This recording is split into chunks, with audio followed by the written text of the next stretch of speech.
Good morning and welcome back to Seven Shepherds Farm. Today we're going to go over how we do the electric offset on our 4-strand barbed wire fences. So on this rental farm, and actually on our farm that we own too, this is our typical fence we're working with. It's just a 4-strand barbed wire fence. This one's been in here a little while. I don't know how old it is, but the wire is not exactly extremely tight, but it's not terrible either, so it's good enough to keep. If it was a horrible barbed wire fence, I'd just take the whole thing out and just put electric in. But since this one here is good enough to keep, we're going to do that. And then so we're going to put a 1-strand electric fence on just right on the inside of this fence. So we usually put it about, the wire is going to be about a foot off the ground here, so kind of in between the first and second wire on the barbed wire. But I'm going to go over a little bit of the materials that we use to get this done and get it done in a hurry. So here's the stuff we have on the trailer. Me and Courtney are going to drive all the posts first, so we don't have to worry about getting it straight or anything because we already have a fence to go along. So all we have to do makes it a little bit faster is we just drive a fence post every other post. So every other T-post, we go ahead and put a fiberglass rod in. So I would put one right on the very corner down here, and I can actually, we also cut the brush first. So that's why we have all this brush out here. We didn't make it very far with it, but it is out of the fence line at least. But actually, let me just go ahead and put one in the ground for you. I'll kind of give you a little demo of how this works. We have a lot of blackberries. So if you don't have a skid steer with a driver on it, this here's we put mini post in this way. And we still do, even if it's wet or something, that skid steer doesn't get around very good in the wet. So we'll still drive a lot of them by hand. This is just a regular old T-post driver that I made, so you don't have to have anything fancy. One thing I will say is you want a very flat top. If it has any abnormalities in the top, it's gonna bang up the top of your fiberglass rod. So as long as it's flat though, you can just use regular T-post driver. So I'm just offsetting this. I can just kind of eyeball it at this point, but about 6 inches off of the barbed wire. That's what we go.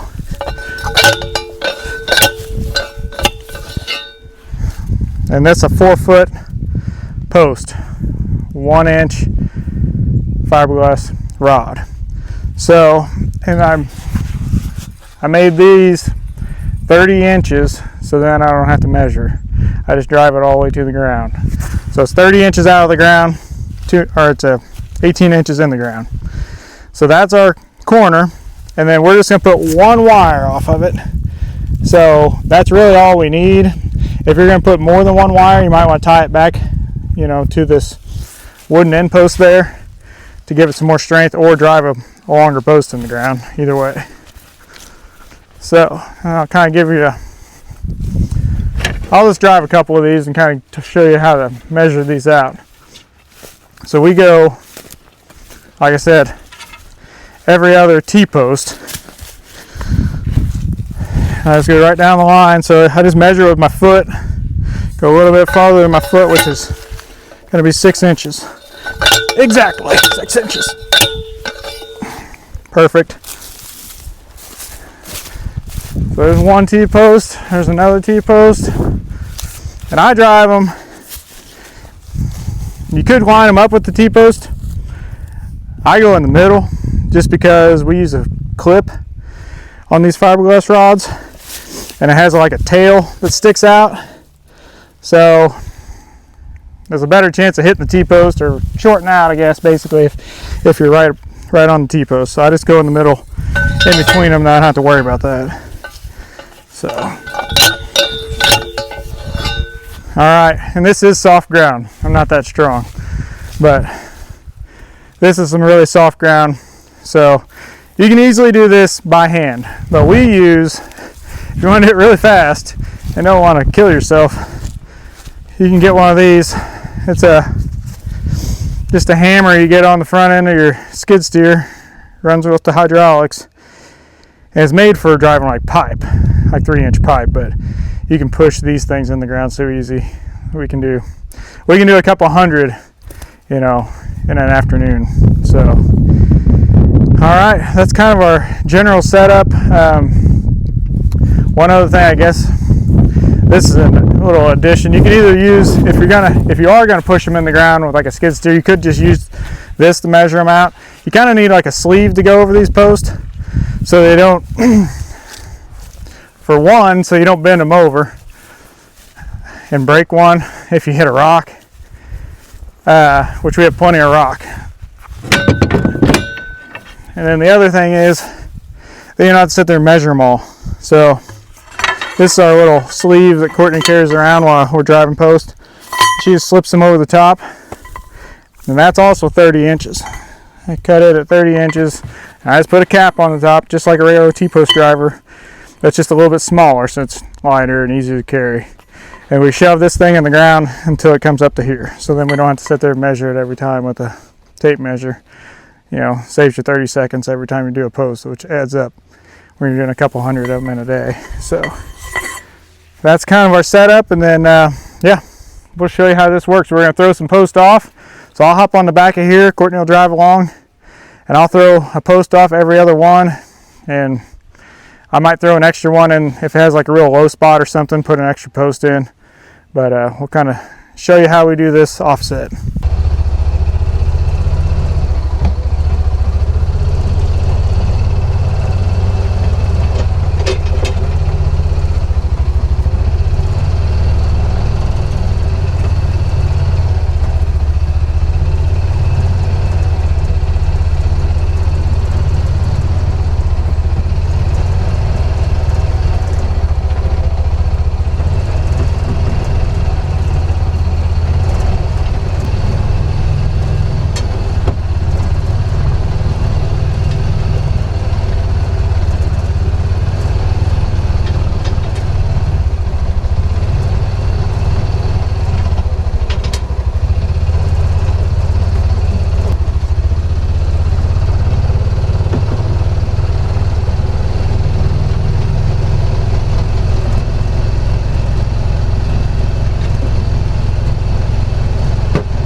All right, so we got all of our fiberglass fence posts laid out, and now we're ready to drive them all.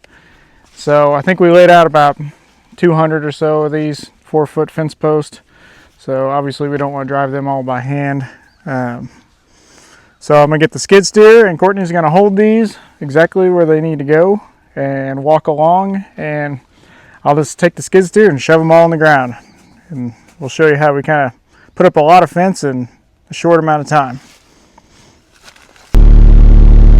Go through my 5-step program before driving post. Make sure the hammer is locked. I can see the pins. It will not come off. Clean my windshield. Better. Do not crush my wife. Check.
About 10 feet today.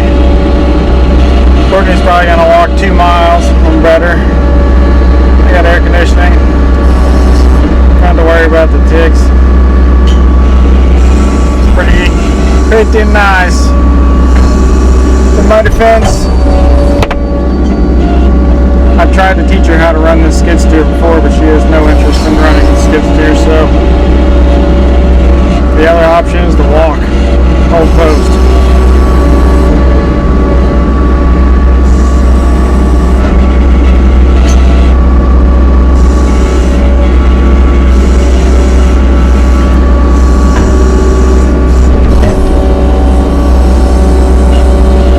Oops, got that one in a little too far.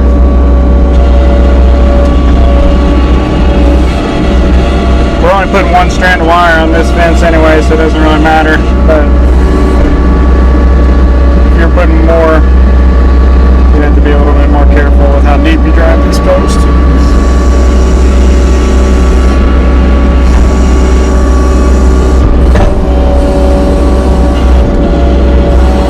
And it's not always this easy to drive. We're actually in a field that's, well, we're in the soft part of the field. I haven't even had to use the actual hammer. I'm just using the weight of it to push all these posts in the ground. So, but there's definitely plenty of rock on this farm and everywhere in this county. So, it's nice to have the hammer option where you can actually, if when you do hit rock or, well, hard ground, it won't go through rock. These fiberglass posts are bust before they go through rock, but they'll go through some pretty hard ground. Here's where it gets a little trickier when it starts to go facing downhill, or it's kind of pretty soft right through here, so make sure I don't slide into anybody.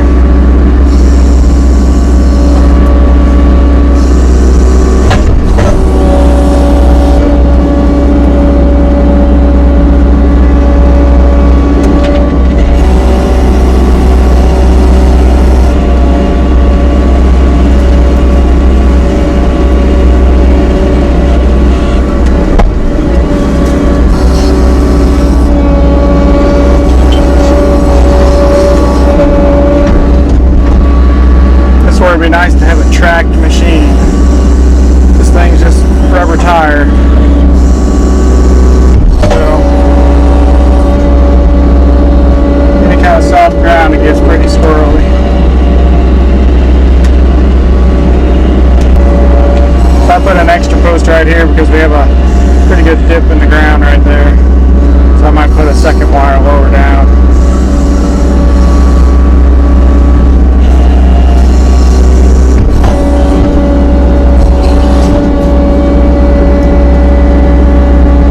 Washout in between these two T-posts. So I'll probably put a dropper wire in there.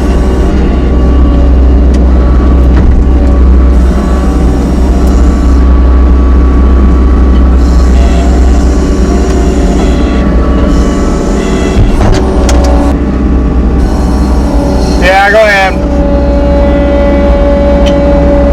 See right there, the spot. You probably can't tell, there was a huge dead tree. Well, right there, there's a tree, and it was on this side of the fence, so it's super soft where that tree was. And I shoved it out with the high wood, fell over mostly, then I shoved the rest of it out with the high wood to get it out of the fence line, and I fixed that fence. Well, now there's a really soft hole there, so I just had Courtney drive that one instead of trying to get the skid steer stuck. Skid steer's good for about 90% of these posts, but you know, maybe more, maybe 99%, but there's definitely some where you still have to drive by hand.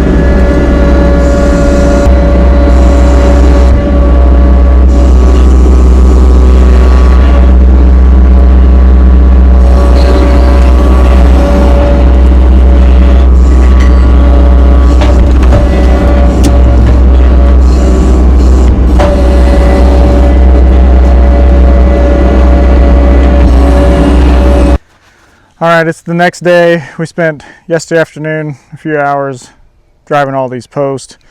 Now we're ready to run our high tensils. So this is 12.5 gauge, 170,000 PSI wire. So we're just going to run one strand because this is a offset fence. So yeah, we're just putting one strand up today. So how I do that, we got it set up on this spinning Jenny here. If you don't have a spinning Jenny, don't use high tensile wire. So it will go crazy. So I just hook it to the four-wheeler. I don't want to pull it by hand. And I just very loosely wrap it. Because then if this thing does get caught up and twisted up somehow, and I'm a half a mile ahead, I don't drag this thing through the field. It'll just come undone from the four-wheeler. So, all right, I got it hooked up to the four-wheeler. I'm gonna take off, and this is it's probably a good quarter-mile run. So, should be able to do that in a few minutes here.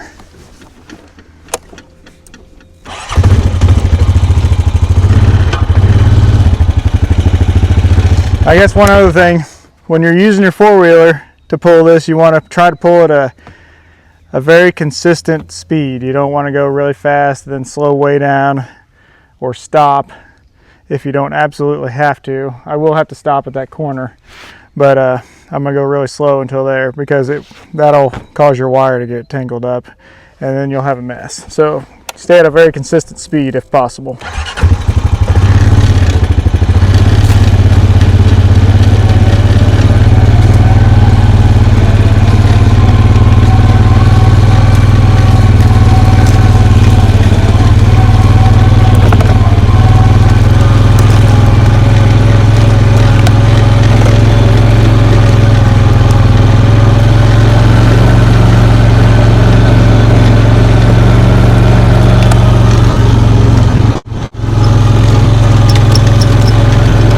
So I have this wire ran all the way out to the end of this fence and then I tied it off. So I'll show you how we tie off on this side. So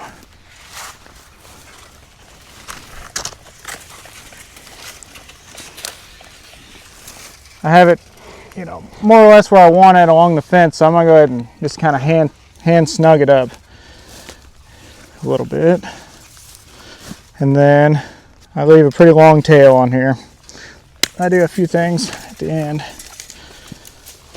So I just had to snug it up my hand, and I will put a tensioner in the middle of this fence too later. So I guess the first thing we did was put a clip on here. This is one of those spring clips. So I just slide it over this post, and that keeps this wire from sliding up and down. We still have a little bit of brush here.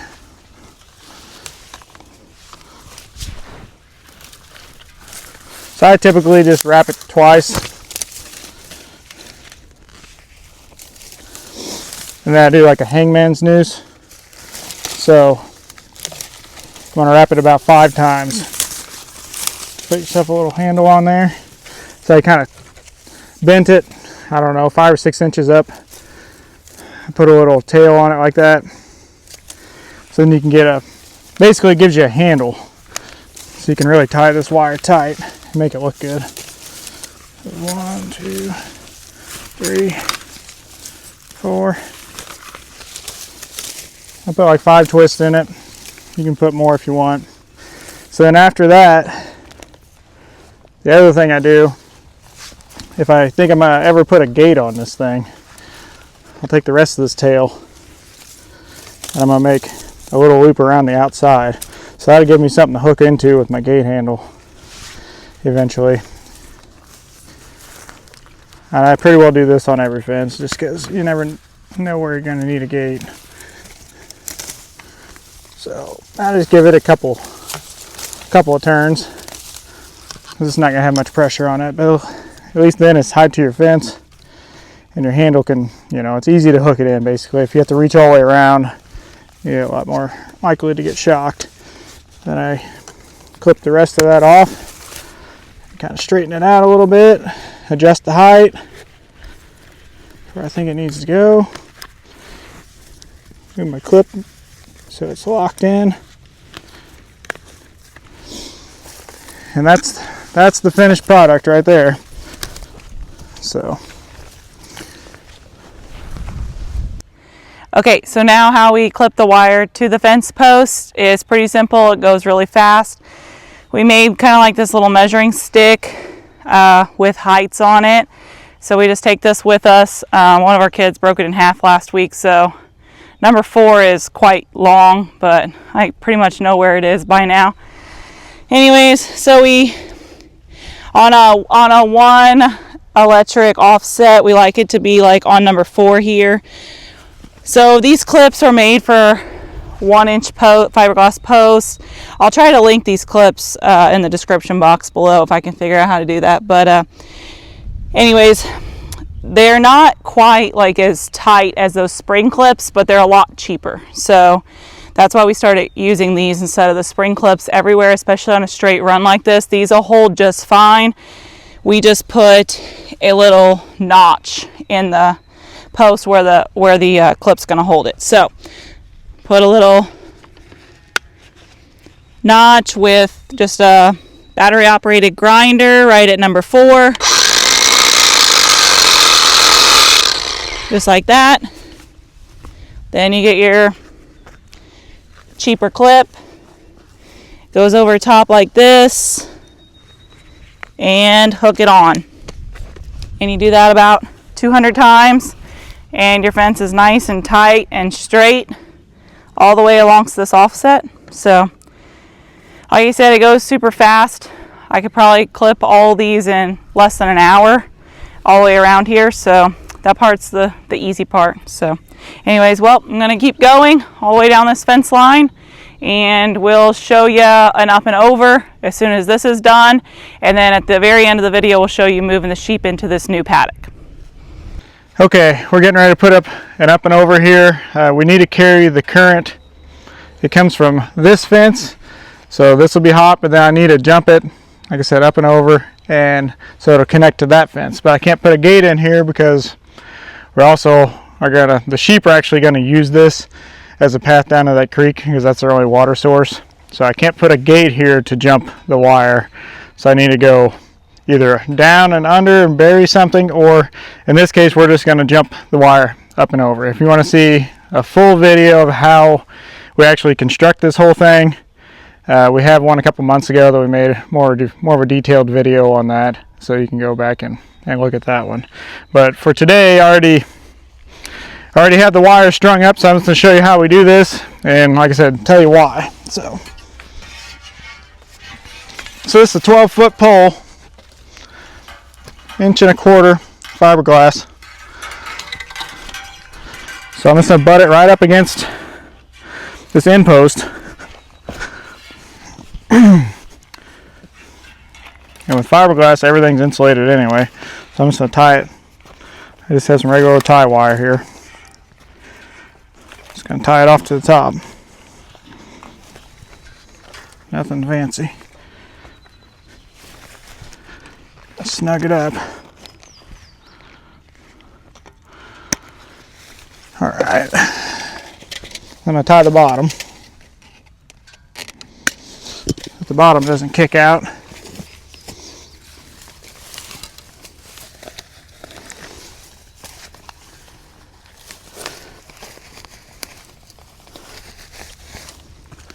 So these are really handy in like high traffic areas where you don't want to constantly be opening the gate, but you need the electric to keep feeding through to another fence. That's where we use these mainly. But then this one, like I said, we couldn't put a gate here because we need the sheep to actually travel this, to use this opening to get down to their water source for now. So, all right, this one. So these are 12 foot tall, so all of our equipment can get under it.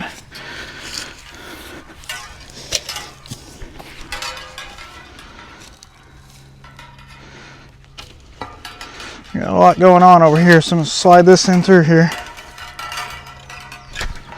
I just kind of drive that in the ground a little bit. So just kind of line the wires up.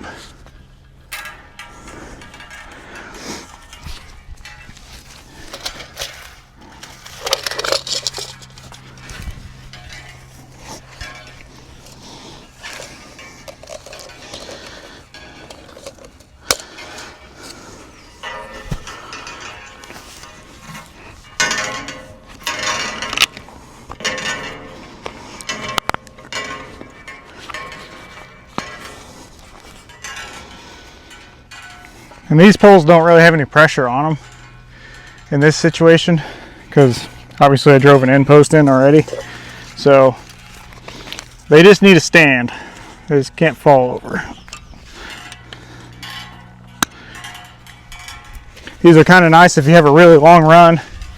If you do have a really long run and you want to jump it, you can actually use these as your corners too, your corner post.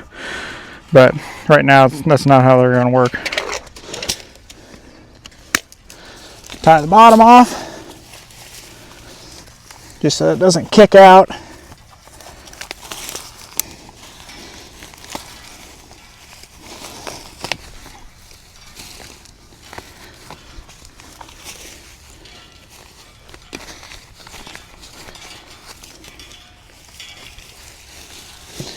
I always just drive a short post next to it and stand it up. I guess if you're 12 or 13 foot tall, you could probably drive that thing in the ground 3 foot, but I'm not. So let's see. I got that done. Now I have this one. So I'm actually going to put a handle on this so then I can shut it off anytime I want. So I'm just gonna put that there as a keeper right now. Let me grab a handle and I'll just put that on there. All right, so this one, like I said, this is gonna be it's gonna be hot all the time over here. We're jumping it to that side. So I'm gonna put a handle on here just because if that fence shorts out or if I wanna make it dead, this would be a good spot to do it. I can just unhook the handle and it'll kill that side of the fence. So I already put a little loop in here in my actual fence to make that easier. I'm just gonna kind of snug this up.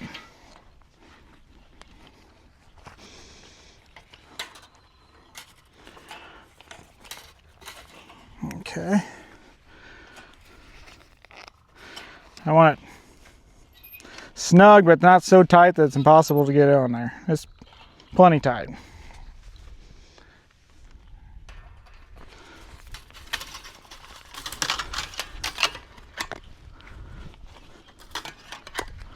A couple wraps. Obviously, I cut all this extra off. So, yeah, that gives me the option to just go down here, unhook it, and I'll just hook it up, and that would kill that side of the fence. So most of the time it's just going to stay hooked up. On this side, I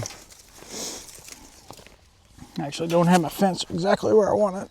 I'm going to move it up a little bit until it's a little low.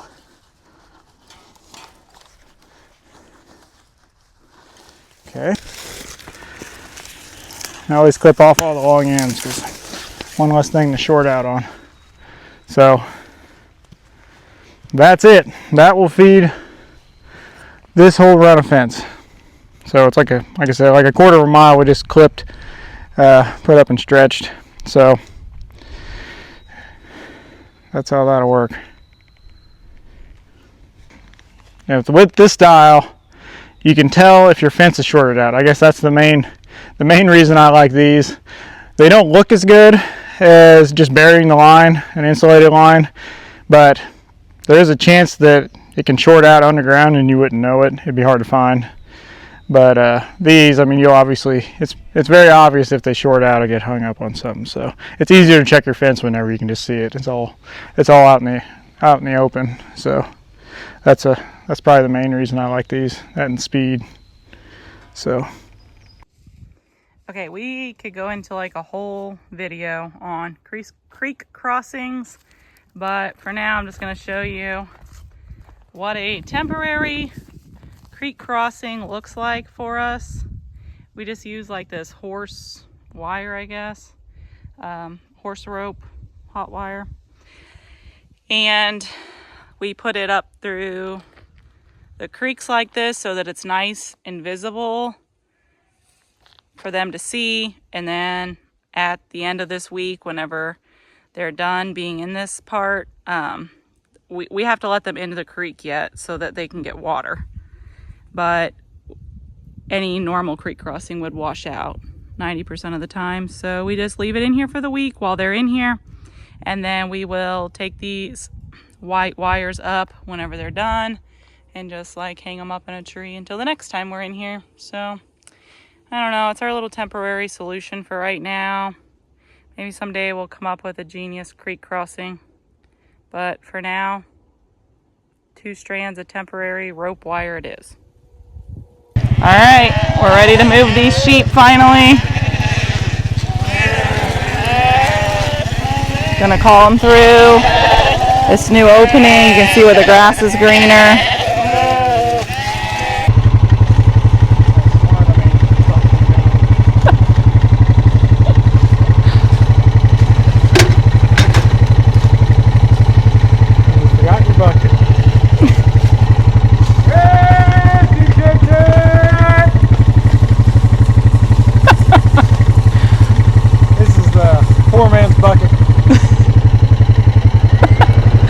We forgot our bucket to call the sheep, so we're using a roll of wire and shaking it, and it kind of sounds like grain, maybe a little bit.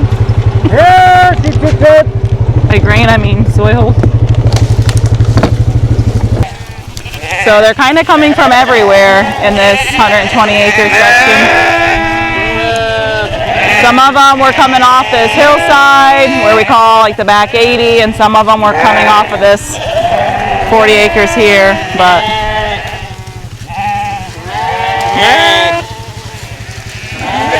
they're ready to move. They've been in here about 2 weeks now, so they're definitely ready to move.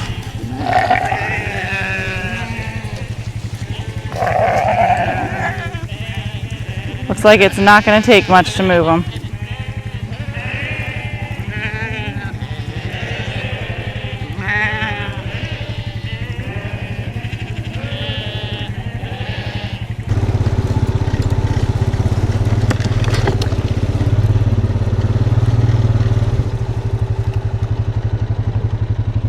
Well, we got the fence up and got the sheep moved into this new paddock. It's about 40 acres in here, so they should be happy for a few days or maybe up to a week.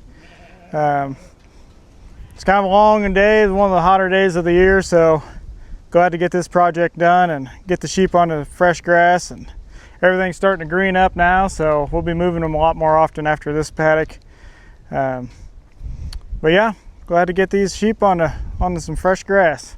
If you guys have any ideas on other types of fencing that we could use, we showed you what we do kind of, on some of our fences, but if you have any ideas, please leave them in the comments. Thanks.